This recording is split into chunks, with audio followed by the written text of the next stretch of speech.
What's going on, guys? Welcome to Pico de Antonio, my channel. I'm really excited to make my first video.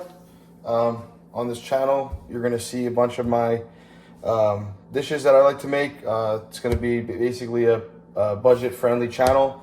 So I'm gonna be making budget-friendly meals from around the world. Here's a little sneak peek to the next video, which is what you guys will see soon. But this will be the hint that you'll get. So. Cocinemos algo de comida latino. All right, so first up, I'm dicing the onion. Actually, before this, I had cubed up some tomatoes that I got from the local farmer's market, but I didn't show that. Didn't feel like it was necessary. So here I'm dicing up the onion, taking off the ends of the onion. Next, I chop the onion in half, so that way it can be sitting flat on the cutting board. That way it won't slip. All right, so now that I've cleaned off the skin of the onion, what I'm going to start doing, as you can see here, this is very important. You want to keep the 3-finger method. That way you don't cut your finger off. That's what I learned. What first thing you're going to do, you're going to make slices parallel to the onion. Once you've done that, next thing I like to do is make an incision in the middle. So the safest way I can do it, you kind of put your hand flat on the onion, slice across. I do it twice to kind of, I'm a perfectionist, so I try to make it perfect, but that's the way I do it. Next up, like I said, 3-finger method. That'll ensure that you're not going to cut your finger off. A lot of us try to move too quick and don't do this, right? So this is the way I kind of make sure I'm not chopping my finger off. So as you can see, I start to chop down, try to get that even dice. You want these to be cubes, kind of matching the tomatoes. So now this is a very important step. It's called dry brining. So a lot of this salt will actually dry out the surface, which is how you make a nice crust.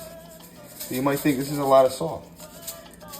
You're kind of right, but the thing is, it's gonna, like I said, it's gonna penetrate the meat. Meat, it has moisture. It's not gonna make the inside dry, it's gonna make the surface dry. So that's how you make a nice crust. So I'm gonna let this sit while I'm preparing everything else. I dice up some jalapenos. I chopped it in half, and that way it's easier to core it for people that don't like this, the heat, the seeds. And look how easy this is.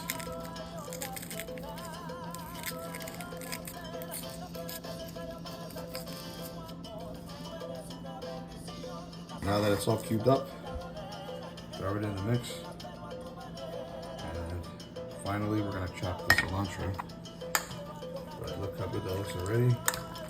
This is all fresh ingredients from a local farmer's market. And it's gonna be freaking delicious.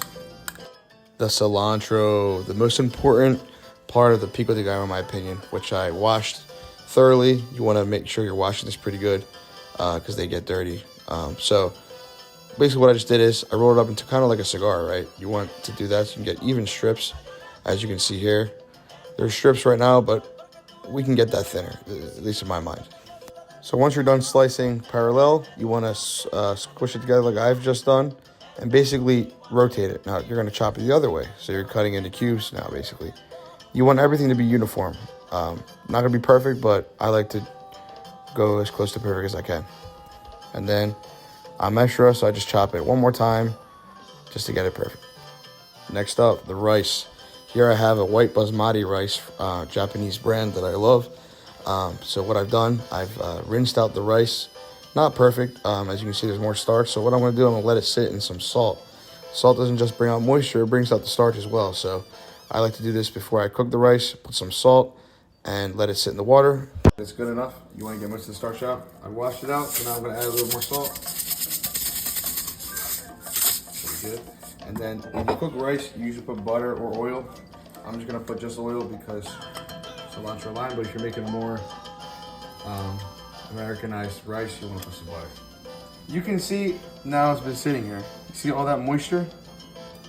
See that? That is the reason you put salt on the top, because now when I cook it, it's gonna be perfectly dry on the outside and I can get a nice crust. A lot of times when you see people make steak, it's like boiling the steak. When I eat steak, I like to have a nice crust, but I like it to be juicy and soft inside. So that's exactly what I'm looking for. You want the steak room temperature so it cooks evenly as well. All right, now it's time to pan sear the steak.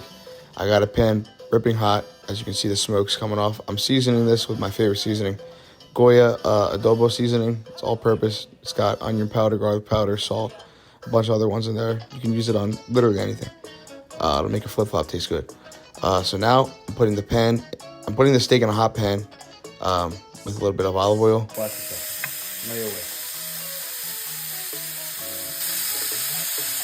Oh yes, that sound is what you want to hear. If you don't hear that, the pan is not hot enough. So now I'm just gonna add a little bit more seasoning on top. These are thick cut steaks, T-bone steaks. So you wanna make sure it has enough flavor. And now I'm gonna check on the crust. So this one's gonna be ready to flip. Take a sneak peek of that. I'd say it's almost ready. I'm gonna let it sit a little more. You don't wanna cut the steak too much, but I wanna check to make sure. That one we got a little bit more. So let it sit. You flip. And that is why you salt brine. It's not perfect, but that's a lot better crust than we would have got if we didn't do it. And I'm gonna let that sit. This one, not really happy with that, but I don't want to overcook it, so I'm gonna sit. We'll get more crust later. Now that we have achieved such a nice crust, I'm gonna lower the heat now. I just checked on the other side, but I'm going to lower the heat here to probably low because I want to start butter basting. So I'm pretty happy with that color. So now I'm going to start butter basting. So I basically like to tilt the pan, and as you can see, the steak, it just keeps sliding. So it's going to give me a problem. But the other one is a lot better. Let me show you how to properly baste.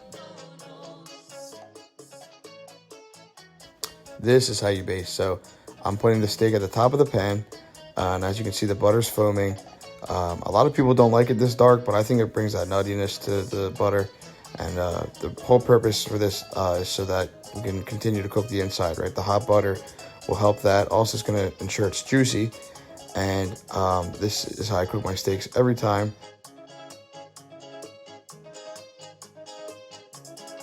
So now what I'm going to do, this is basically one of the most important steps of the whole cooking process. It's called resting your steak. Why? It actually cooks more when it rests. Because the heat, so think about it. If I cut this open right now, right? If I cut this open right now, what's going to happen? It's going to bleed everywhere. It's going to bleed. All the juice will not be locked in. This one will be perfectly juicy. So now it's time to chop up the steak. This is the T-bone steak, so it's got a fillet and a cap, I believe. So that's the fillet part. You see how tender that is. It just came right off. So we were trying to achieve medium rare. Medium rare. I prefer medium rare. As you can see, I overcooked this a little bit, but it is a little bit pink. We don't like charcoal around here. I don't like eating dry steak. So I'm pretty happy with that. Definitely could be better, but as time goes on, you will see it get better. And you can just see how tender and soft this is. This is basically no force, me pushing down. And then talking about juicy, you can just see how juicy that is. See, like that for me is a steak. This part, the juices. And that is perfect. Oh shit. So after I almost dropped that whole tray on my floor, here we go, preparing the rice. If you don't have a rice cooker, you need to buy a rice cooker. It's so easy, 30 minutes, perfect rice. Like I'm talking fluffy every time. Anyways, I put some lime juice in the bowl to prepare the cilantro lime rice. Once all the rice is in the bowl, I add the cilantro, beautiful cilantro, freshly chopped up. And the rest, you just mix it. And that's literally cilantro lime rice.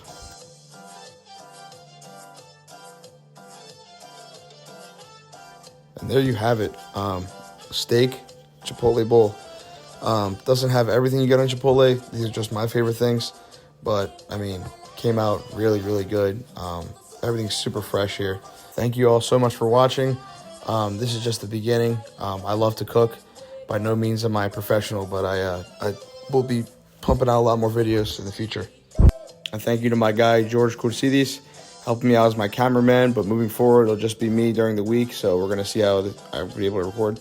So please just like, subscribe, tell a friend. Let's see where this can go. And thank you for watching.